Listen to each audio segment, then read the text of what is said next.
Hi, I'm Maria from www.ieltsonlinepreparation.com, and in this video I'm going to be talking about the IELTS Writing Task 2, specifically the criteria of task response.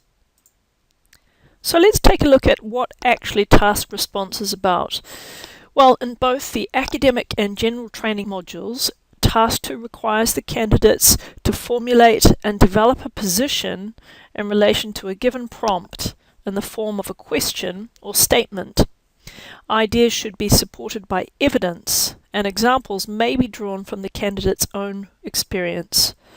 Responses must be at least 250 words in length. Now you may have noticed two words there, to develop a position and also ideas should be supported by evidence.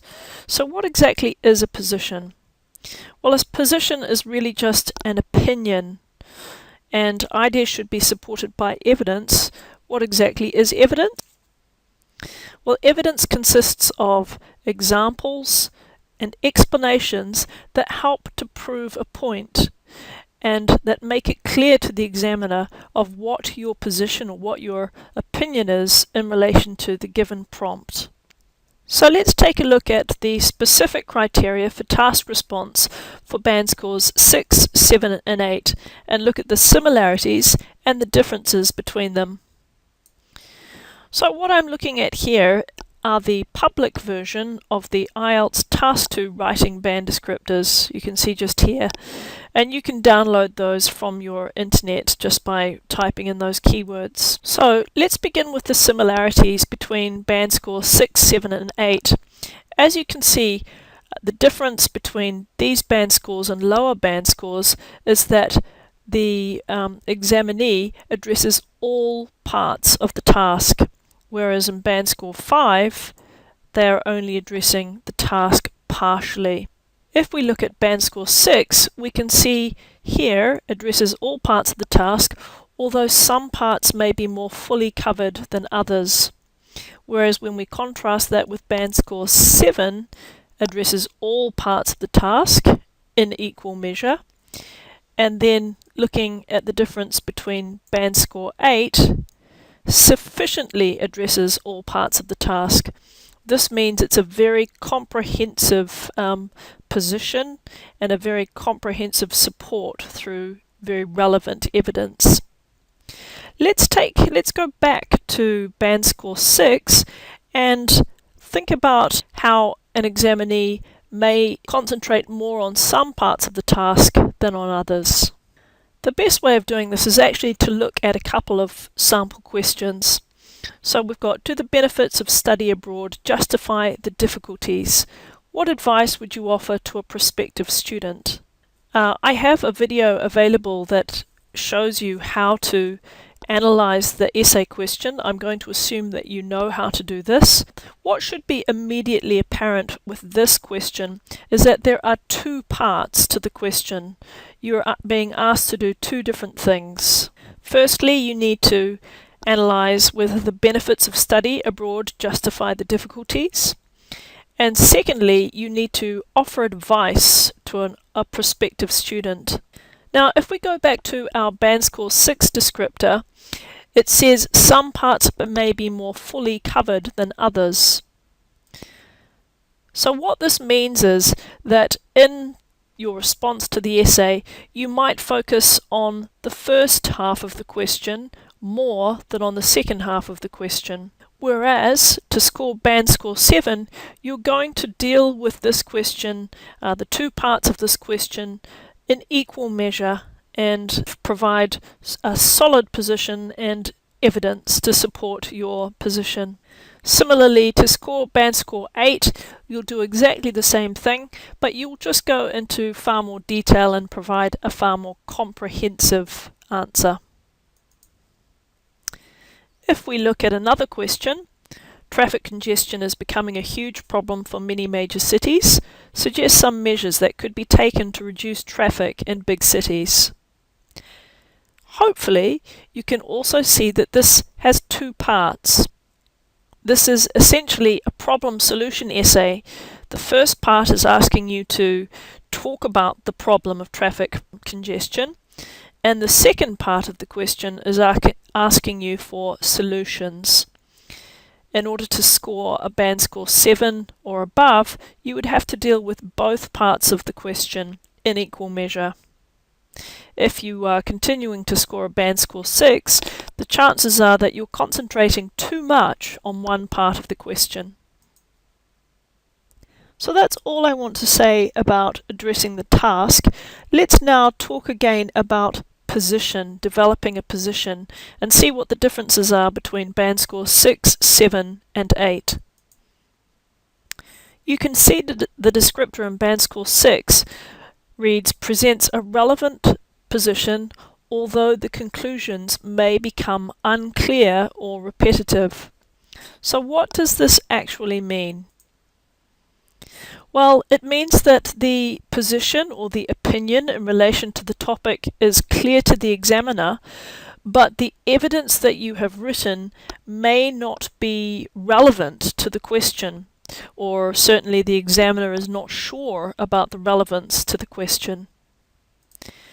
If we contrast this with band score 7, you'll see presents a clear position throughout the response. This means that the examiner knows your opinion in relation to the question and also knows the relevance or believes the relevance of your evidence and support to the question. Another aspect of task response is this idea should be supported by evidence, and let's talk about this in more detail. I said earlier that evidence in an IELTS context relates to examples, relates to explanations that help to prove a point and that helps make it clear to the examiner what your position actually is. As you can see in band score 6, the descriptor reads, presents relevant main ideas, but some may be inadequately developed or unclear. If we look at the difference between band score 6 and 7, we can see presents, extends and supports main ideas, but there may be a tendency to overgeneralize and or supporting ideas may lack focus. And then finally, to score a band score 8, presents a well-developed response to the question with relevant, extended and supported ideas. So let's take a closer look at what the differences are between these three band scores. If we move back to band score 6, again, this is about the examples you choose and the clarity and the relevance of those examples to answering the question. In order to know exactly or get a really good appreciation of the differences, let's take a look at a few examples. Let's use this question as our question to answer and write some sentences that would come perhaps from a band score 6, band score 7 and band score 8 to see what the differences are. As I said before, one way of providing evidence is to give examples.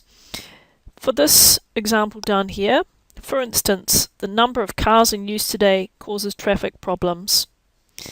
This is likely to score a band score 6. The position is clear. It's obviously relevant to the topic, to the first half of the question, but it's really inadequately developed. It doesn't say much really at all. So let's take a look at perhaps what a band score 7 person may have written instead. So here we have another sentence. For instance, the number of cars in use in major cities causes traffic jams, especially in rush hours. So immediately you can see that this is far more specific.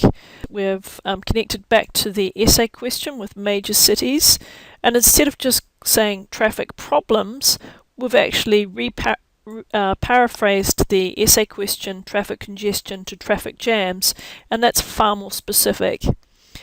We've even gone as far as saying that this happens in rush hours. So this is getting a lot more specific.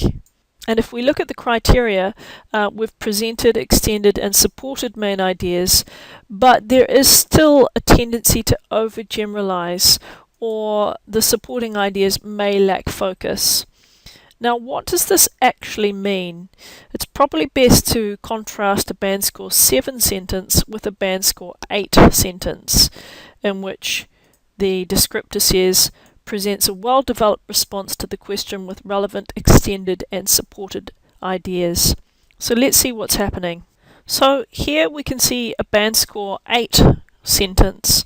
For instance, the number of cars in use in major cities like Mexico City and Los Angeles causes massive traffic congestion. It is not uncommon for a 2-kilometer journey to take an hour in Mexico City. Okay, so what's the difference here? We've said basically the same thing, but actually we've used specific examples of Mexico City and Los Angeles. These are examples that anyone with common knowledge would be able to relate to, and they are relevant to the position. Another thing that we've done is extend the response by giving a very specific example, again from real life. The reason that this is so powerful is that focused evidence, specific evidence from real life, forms the foundation of a strong argument. So in order to score highly, I strongly recommend that you use very specific examples from real life. They may be personal anecdotes, they may be examples from your own country, but be very specific and name real companies. For example, name real people. If you have a question about economics, and you're from China, name some economic policies that have increased economic growth in your country. You know, name entrepreneurs, Bill Gates. If it's about politics, Barack Obama. You need to be as specific as possible because this makes your argument much stronger. The final point I wanted to say about the task response between bands 6, 7 and 8 just relates back to the presents a relevant position, although the conclusions may become unclear or repetitive. So basically, in order to present your relevant position, you're going to need that evidence, those examples, those explanations, and those specific examples. But it's up to you to draw a conclusion from your examples that relates back to your position. In this way, you show the examiner that you know that your examples and evidence is relevant to the position. That's what it's talking about when it talks about conclusions. And the difference you'll see between band scores 6, 7 and 8 is that in band score 7 and 8 and 9, the examiner is never unclear or unsure about the relevance of the evidence to the position. Everything is very, very clear to the examiner. So that's all I wanted to say. Hopefully this has been a useful video. Good luck with IELTS Writing Task 2.